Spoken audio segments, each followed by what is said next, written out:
Hello, Lucy and Conrad and Caleb. Do you like Papa's hat? Handsome, isn't it? Your mom and dad brought that to me from their first trip to Scotland. But I have something else really exciting to show you, and that's the latest Fantastic Four adventure. Wow, this story has so much to show. First of all, there's a special appearance by people like the Avengers, Professor X and his X-Men, and even a sneak peek at Spider-Man. But most important, there's a new team of supervillains. So evil, so powerful. How will the Fantastic Four defeat four villains? Well, let's get into the story and we'll find out. This team is called the Evil FF, the Frightful Four, and they include Sandman. You've seen him before fighting Spider-Man, and the wingless wizard who has the power of flight, Paste Pot Pete who can trap his enemies, and Lucy, you'll like this super character. She's called Medusa, and she has very powerful hair that can attack her enemies. And so they make a very frightful foursome. And let's see what happens in this story.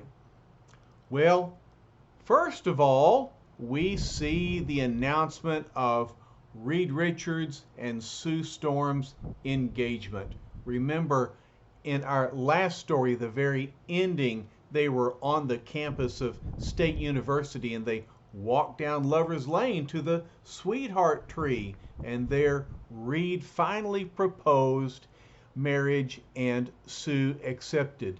So they're having a news conference to announce it. It finally happened. Reed and Sue have publicly announced their engagement, and the world's press goes wild. So they've got cameras and movie cameras and reporters saying, "Hold it, folks, just one more scene for the newsreels." Reed says, "Don't rush, gentlemen, it's a pleasure." Sue says, "Oh, Reed, my darling, it's all so wonderful." And but they're crowding the thing. He says, "Hey, get your blasted elbow out of my kisser." And the torch says, "Watch it, boys, don't make bashful Benjamin angry."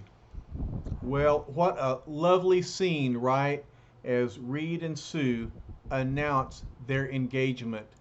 But would they be so happy if they knew what was about to happen?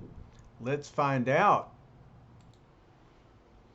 At that very moment, on a lonely wharf on the west side of town, look who's this fella. He says the Sandman ought to be here any minute, and he better not be late. Paste Pot Pete isn't used to being kept waiting. That's a kind of a funny name for a fella, Paste Pot Pete.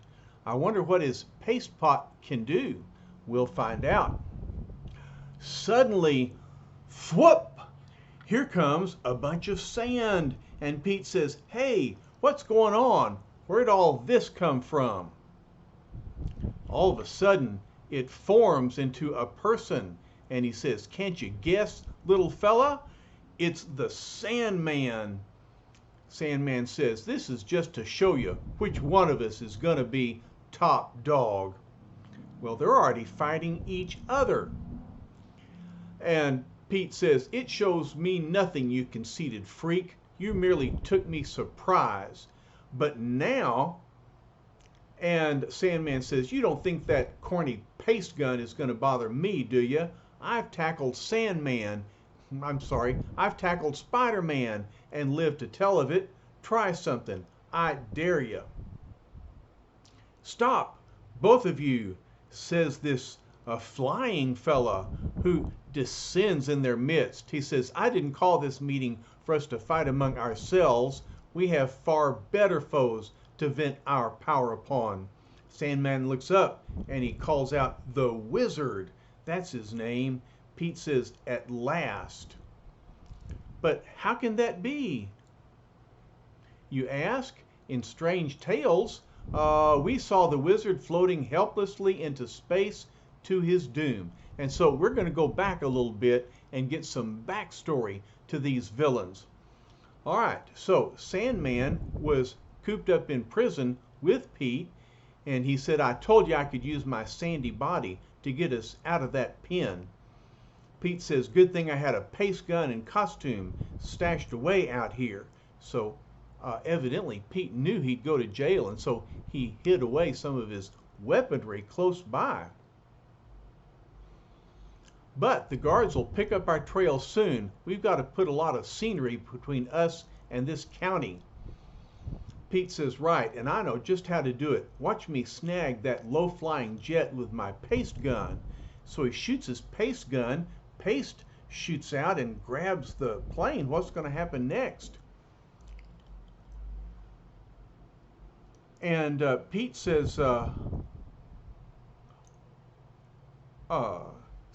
long as I have my paste gun, I can do anything. They'll never catch me again. And so Sandman grabs hold of the plane himself. He says, good work, Pete. Glad you know how to fly this crate. Now take off. The pilot is left behind. He says, wait, come back. But of course, they're not going to come back. While they're flying, Sandman says, hey, look, someone floating in the air, going higher and higher. What in Sam Hill? And Pete says, that's not just someone, you unimaginative boor. Don't you recognize the Wizard? Well, I don't recognize the Wizard. Do you? He's off up in the air. But a Sandman reaches out of the plane and grabs him. Pete says, I'll get as close as I can while you snatch him. Could be we can use that gent. Sandman says, what for? To give us floating lessons? Well, we'll find out. So now we have three villains together in the plane. And the Wizard says, during my battle with the accursed torch, my anti-grav device jammed. You saved me from suffocating in the atmosphere. I shall not forget that. Sandman says, okay, so where's the payoff? So we find out from this that the Wizard has already fought the torch in another story. Wizard says, I shall not repay you with money. I shall do something far better. I shall accept you as partners. I shall lead you in a crusade of crime. Sandman says, nuts to that. I'd rather have the dough. Not dough, but money. Pete says, don't be a fool, Sandman. With a brain like the Wizard's guiding us, we could even be the masters of the Fantastic Four. Think so? That gets the Wizard to thinking. The Fantastic Four. What an idea. If we could find a suitable female, we could be their exact evil counterpart. Sandman says, some chance. I bet there's a million invisible gals just waiting for you. No, says the Wizard, but I do know of a female. She'd be perfect. I'll need a few weeks, and then we'll meet again. So, that's the backstory. Now we're back in the present. Wizard says, you'll be glad to hear that I have fixed my magnificent anti-grav device. It works perfectly now. Sandman, he's kind of grumpy. He says, yeah, big deal. What about the girl? Pete asks, did you find someone with a power great enough to match that of Susan Storm? Ah, that is the trouble, says the Wizard. The female I have been considering may be even more powerful. Pete says, great. Great, then what are we waiting for? Where is she? Wizard says, first let me describe her to you. It could be dangerous. She might be more powerful than we are. Sandman says, speak for yourself. Nobody can top Sandman. Well, except Spider-Man. Wizard explains, I had heard rumors of her for years. Finally, I went to the small Mediterranean island where she had been last seen. I found that the police were also on her trail. The police in this Mediterranean island says, take cover, stranger. There is danger in this place. Where is Francois? She shall not escape us again. We have her trapped now. I think not. Look, here comes these red tresses, this red hair out of a cave. And we hear Francois saying, I am here, mon capitaine, but help! She has caught me. Come quick. The captain says, courage, Francois. She shall not triumph this time. We have her trapped now. But here she is. She says, fools, it is I, Madame Medusa, who has trapped you. Of what use are your clumsy guns and fists against my unconquerable hair? Look at her hair. It swirls. It's tinsel. It's strong. She reaches out, whoop, and knocks out several guards at the same time. Indeed, she is a very powerful female. And what's amazing is her hair doesn't tangle. How can that be? It's because she's a super heroine. Wizard continues, she was superb, invincible, like an evil goddess. She escaped her pursuers with ease. Sandman gets excited. Okay, she sounds great, but where is she? Did you get her to join us? Of course, says the wizard. Even she had heard of me. She was happy to have me lead her. She awaits us now. Pete says, then let's go. Wizard says, as for me, I shall don a new costume as befits my new rank as leader of the Frightful Four. We shall be supreme. Supreme, huh? Well, we'll see about that. Just a short time later, Sandman asks, but when do we attack? Where did the wizard disappear to? Hey, what was that? Whoosh! Pete says, I don't know, it went by so fast. Look, there is the wizard all dressed up in a new costume. He says, do not be alarmed, my friends. It is only your leader in his new garb. I was testing my anti-gravity device. Look, he's got it attached to his chest. It allows me to soar and descend like a bird. Henceforth, I shall call myself the Wingless Wizard. Pete says, call yourself whatever you want to, but if we're ever going to attack the FF, this is the time to do it. Sandman agrees. Pete is right. When do we get to see that Madame Medusa of yours? Or does she really exist? Well, I would say yes. She sure does exist, and there she is. Wizard says, forgive the delay, but I had to design an appropriate costume for her too. And so here she is. I am Madame Medusa. And she has her long flowing tresses flowing out of her helmet. Pete says, look at the length of that hair. Sandman says, hey, he wasn't kidding. You're everything he said you were, lady. We're going to do just fine. Medusa asks, why does he have no costume? Sandman says, I don't need one, baby. Wait till you see me in action. Then you'll know why. Well, back at the Baxter building, we find a colorful engagement party going on. Look at all the guests. Like I told you, the Avengers, the X-Men, and here's Sue asking Professor Xavier, would you like some more Danish pastry? Thank you, my dear. And over here, the angel is saying, "Go, girl, go." And Marvel Girl says, "You do a pretty sharp Watusi for a lad with wings, angel." The Watusi. Oh, I remember it well. Huh, Lucy, I'll show you how to do the Watusi the next time I see you. How about that? Okay. But look, here's Iceman, and he's thinking, it's sure tough pretending that we X-Men don't know the prof. And so Professor X is there as a friend of the Fantastic Four, but he doesn't acknowledge that he's the teacher of the X-Men. Okay, now over here we've got the Avengers. You see the Wasp, she's all full size, and Giant Man, but he's down to regular size. There's Thor, Iron Man, and Captain America, and they're talking to Reed Richards. Thor says, "There are times when even an immortal may envy a human, Richards.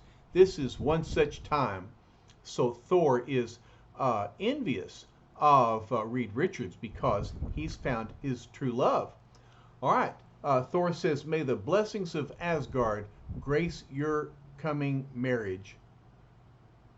And here's Rick Jones, who is the Hulk's friend. He's thinking, if only Bruce Banner could be here.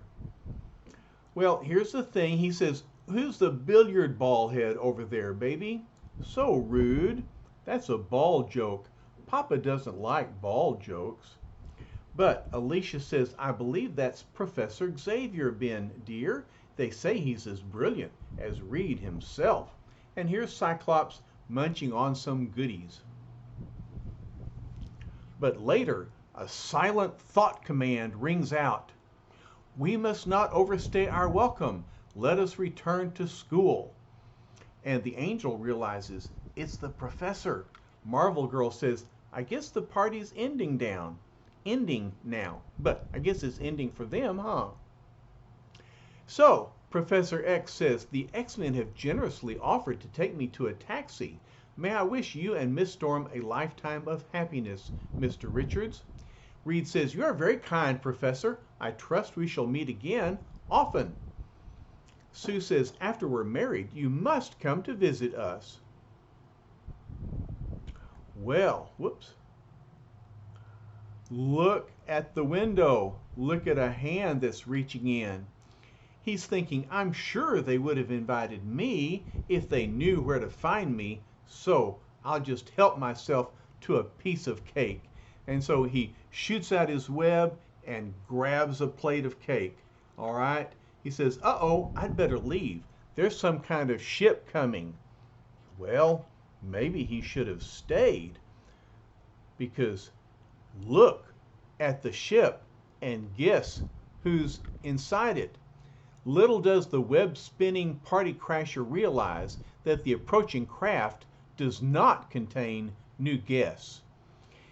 Instead, the wizard is flying the plane and says, "We'll land on their roof silently.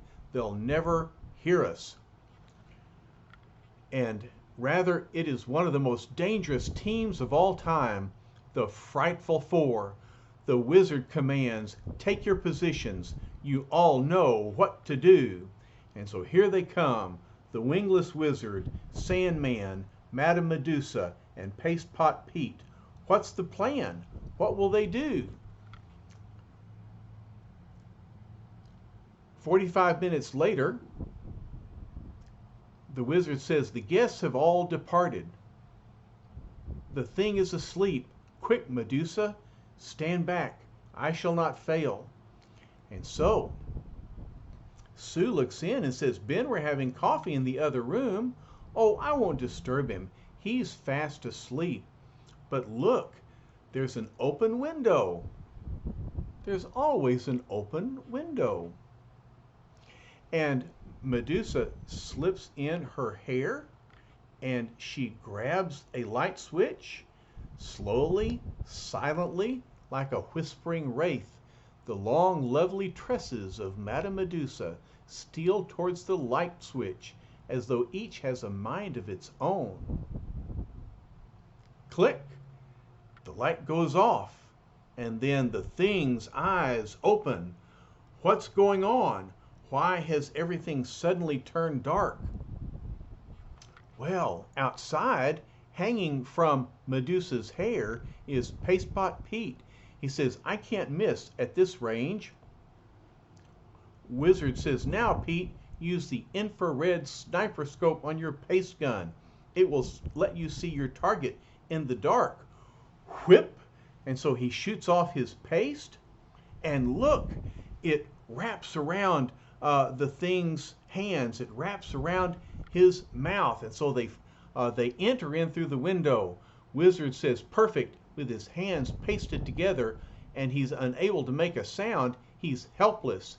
And now for the momentous feat which only the Frightful Four would dare to attempt, the actual invasion of the FF's headquarters.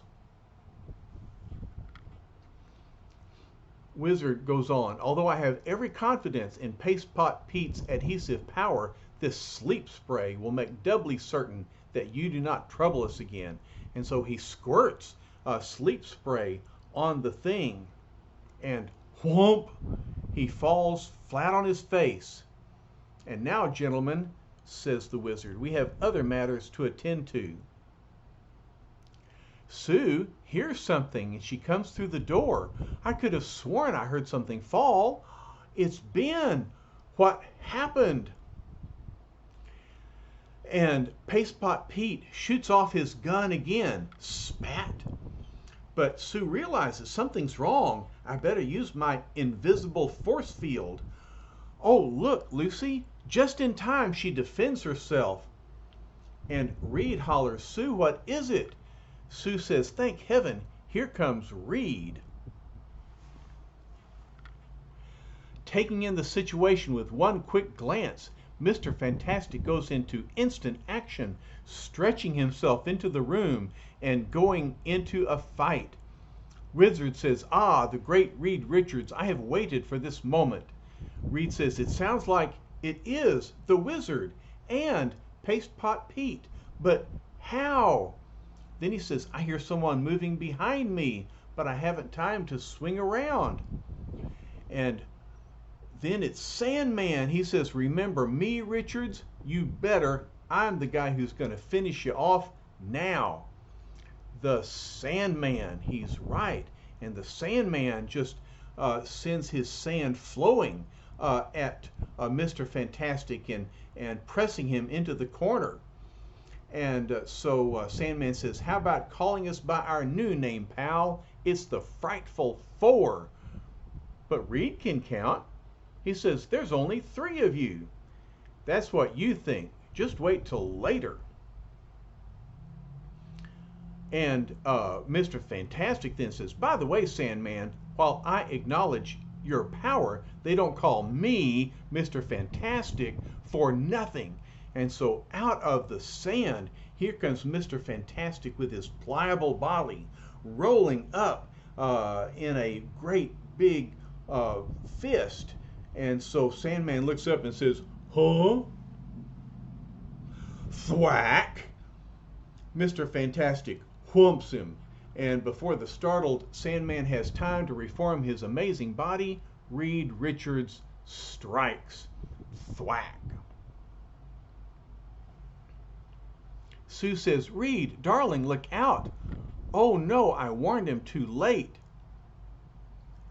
Wizard says, you're pretty fast, Richards, but you can't be everywhere at once. Pete says, he forgot me, Wiz. I'll hold him there till you give him a dose of your sleep spray. Reed hollers out, Sue, your invisible force field. Remember what we practiced last week? Responding instantly to her loved one's cry, the invisible girl hurls 2 invisible force balls unerringly at her 2 targets. Look, this is a new power, Lucy. She can take her force fields and use them as weapons. And so she tosses a force field at Wizard and Pete. Conk, whap. Sue says, they work. You were right, my dearest. Now Sandman is trying to reform himself. If only I can hold him within another force field. And so she envelops Sandman in her force field. Some of his is inside, but some of his sand is still outside. But he's exerting a lot of pressure on the force field. And she thinks, how long can I hold him? He's so powerful. If only the torch hadn't left. And so the torch is not there. There's only 3 of them fighting the Frightful Four. But of the Frightful Four, where is Madame Medusa? There she is. Meanwhile, outside the window, the female member of the Frightful Four lowers herself slowly from the roof's edge. She realizes this is the window now to swing myself in. And so she enters into the fray. Sue says, I seem to hear something behind me, but I'm afraid to turn. I mustn't relax my force field around Sandman. But look, Medusa is sending her hair around Sue. What will she do? She's going to trap her. Sue realizes something's seizing me, holding me. I can't move. Oh no! Wizard says, oh yes, my dear. Yes, indeed. May I wish you pleasant dreams, Miss Storm. And so he shoots her with his sleep spray. And Medusa says, Wizard, do you realize what we've done? We've beaten the Fantastic Four. And in fact, we know that the Thing is trapped in paste and asleep. Mr. Fantastic has been trapped by the paste, and now Sue, having been corralled by Medusa's hair, she is being forced to sleep. And so it looks as if the Frightful Four have defeated the Fantastic Four, except for who? The torch is not there. And so next week we'll see the torch come to the rescue, and we'll see what the Fantastic Four can do when all 4 of them are there to fight the Frightful Four. But it's going to be a great battle, and I look forward to finishing it up with you. And so I hope that you are looking forward to it as well. Until then, bye-bye for now, and lots of love to you all.